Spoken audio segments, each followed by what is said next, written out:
So long story short, we finish the job, and we made a really good profit on our very first job. And from there forward, we knocked a lot of doors, and we didn't have a big grinder. So any job that was smaller than a 2-car garage, we had to just hand grind, which for anyone that knows about garage floors and grinding concrete, it sucks.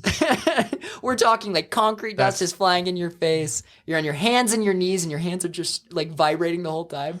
So we would knock doors and literally have the grinder in our truck and just be like, hey, we'll grind your floor right now and coat it. And that's how we started. Long story short, we got to the point where we could buy I think it was a 2002 Chevy Silverado. It was just a single cab, like long extended. It was sick. We got it for $2,000.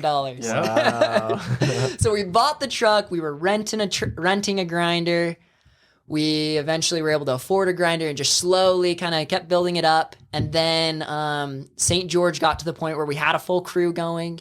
We had a trailer, truck, grinder, and stuff. And then my partner, we were both single at the time. Or not married, his girlfriend was going to move up to UVU. So we're like, shoot, dude, what are we going to do with our business? How are we going to spark up people's lives? Yeah. So it was called Sparks Coatings. Oh, yeah. So we had a few. Punny motto. Dude, it was too punny. And I'll get to a point where it actually backfired on us. But it started off, we would say, we spark up your life from the ground up. Nice. You know? Very clever. Ours It was is, kind of cheesy. we lift more than your furniture, we lift your family. Oh, dude, So that's you good. gotta have one of those. I like that. It's on our own truck. That was a little better. I'll just No, share. they're all the same. Go ahead. Okay, well, I'll To the puns. Okay, I'll skip to I'll jump to Come back. I'll jump to the funny pun part, and then I'll come back. Yeah. So the pun, we're meeting with investors. This is flash forward to, we've got a few different areas. So we started St. George growing, and then my partner's girlfriend moves up north. So he's like, dude, I want to move up there. I want to marry this girl. I'm in love with her. So we're like, well, let's figure it out. So so what we did is we started paying for marketing up there. We did a lot of Facebook marketing. Started paying for marketing, and he moved up, and he's like, all right, if I can book us out a month out, let's figure out how to get equipment. Long story short, we just ended up renting from Home Depot until we could afford anything. We really didn't understand financing or literally anything You at those. bootstrapped it. We That's a big bootstrapped in the deal. fullness. So we were renting U-Hauls and then renting a grinder, and we would buy product on credit from Sherwin-Williams. Long story short, he went up there. He's really good sales. He was able to sell us out a month, and we were booked out a month ever since then. So we had a crew in St. George, crew in Provo, and then we were approached by a person in Idaho, and he was really impressed with our operations. By then we had, a general manager that was kind of overseeing some things, and he said, hey, I want to franchise this up here. So we're like, okay. Wow. So definitely did a lot of things wrong, but long story short, we set him up and got him on our distribution pricing and got him on our marketing, and he ended up opening up a crew in Southeast Idaho. And yeah, so that was kind of where we grew. And then eventually we opened up a crew in Salt Lake. So we kind of had those 4 areas that were our main areas that we were growing. And now let's get to the funny pun part. Yes. So now we're meeting with these investors. And keep in mind, like, it sounds like this is very glamorous, but we also made no money during this process. You were reinvesting it all. We were reinvesting. This was in a matter of a year and a half, tops. So we were just like, boom, we made $1,000. Let's buy another thing. Let's buy this. Yeah. Let's invest more in marketing. Cause we always had the vision of sparking up the world, Yeah. So That was in the PowerPoint with the investors. it was in the PowerPoint, yeah. But we don't need to go there. Because Sherwin-Williams has a phrase where they want to paint the whole world, or I forget what it is exactly, but pretty much paint the whole world. So we're like, we want to spark up the whole world. Nice. So anyways, we're meeting with these investors, and these investors are legit. Like, Sharks. They're sharks. It was an honor to be with them, that they were even considering it. And we're talking about the whole story. We're doing the pitch. We're giving them the thing. And at the very end, I'm like, and listen, yes, we're all going to make a lot of money. This is going to be a fun journey. We're going to have one of these places in every state. But on top of that, I'm going to spark up your life from the ground up. Oh, love it. They never heard that before? That was the first time? Yeah. Amazing. But it was funny. At the very end, he's like, can I be honest with you guys? We're like, please. And he says, I don't want you to spark up my life. He's like, I have a wife that fulfills all my sexual needs. It's like, I don't need any of that.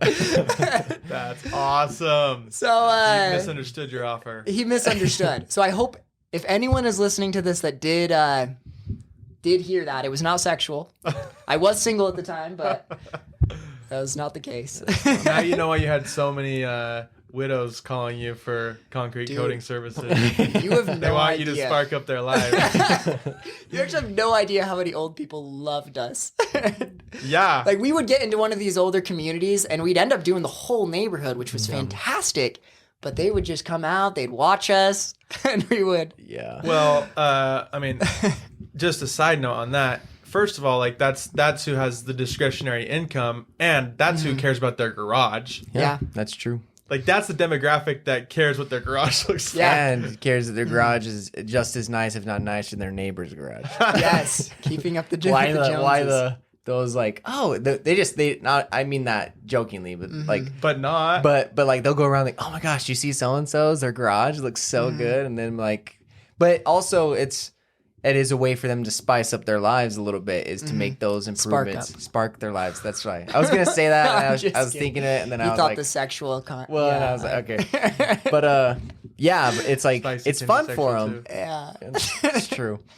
But yeah, it's super fun for them. So it's really cool. And then, like you said, I thought it was really cool.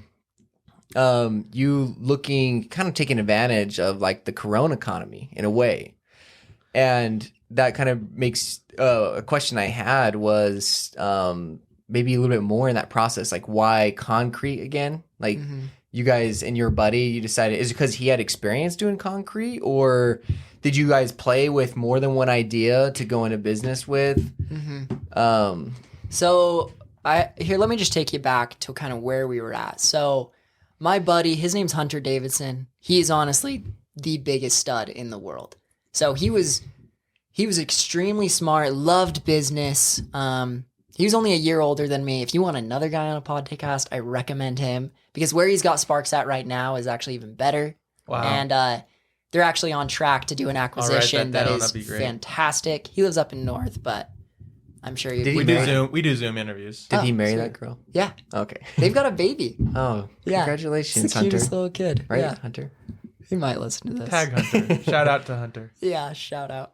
But anyways, okay, so this is really far back. Right. We both were crushing on the same girl. Oh. To put it shortly. College? So I was in college. He was just met her from Institute. Yeah. He was working full time. The girl he married? No. Okay, different girl. The girl Different you girl. married. But to Not the settle girl. Okay, neither of you married. It's a completely different girl. So basically, this is what happened. That girl invites me and him both to go, what is it called? Basically, into caves. There's a word for Caving. it. Caving. Yeah. No, there's the verb. No, it's like When glamping a girl invites two guys into her cave at Well, one it was a group. There's a word for that. Spelunking? Spelunking. Oh, That's spelunking. what it is. Because it was legit. We were going deep into this cave. She had to get a permit. It was like a group of 5 or 10 of us. It was a the big Bloomington group. Cave? Yeah. Yeah, that's awesome. Yeah. That's a bucket list. If anyone's listening to this that lives in Southern Utah and never done the Bloomington Cave, you gotta go. Yeah. It's amazing. Why don't you take me? I've never been. I will. Okay. There you go. Let's do it. Splunking after. After the show. Getting the Keep Jeep. going. Anyways, so we both go to crush on this girl, but mainly it was going to be a good time. And long story short, him and I were kicking it off. We were talking about business the entire time. Oh, you never met him before? Never met him. This is where I met him. And we were talking about option trading. I mean, I was the goofy kid that watched Shark Tank, probably just like you guys, all growing up. I joined an MLM when I was 14 years old and put all my money into Vima, trying to sell energy drinks on the side. And then, Wow. oh, dude, At 14, you were in this mindset. I may or may not have been conned. But if you want to flash forward even till now, people I'm doing business with, I actually met in Vima back in the day. Oh. Yeah. So it actually networking Networking. as a preteen, basically. Seriously. It's funny you say that because it literally was like, I don't even know how to describe it. Have you guys heard of Vima? I have. You have? Yeah. I've Cool. heard of Vimo. Callan's well versed in MLM. Yeah. My parents have been in plenty of MLMs. Dude, my parents are in doTERRA. Yeah. Or So- my mom is. And my my mom brother. too. Yeah. It's legit. Yeah. Yeah. Yeah, That's I it. floated once. No, I'm just kidding. You ever squatted? I float and squat. Okay.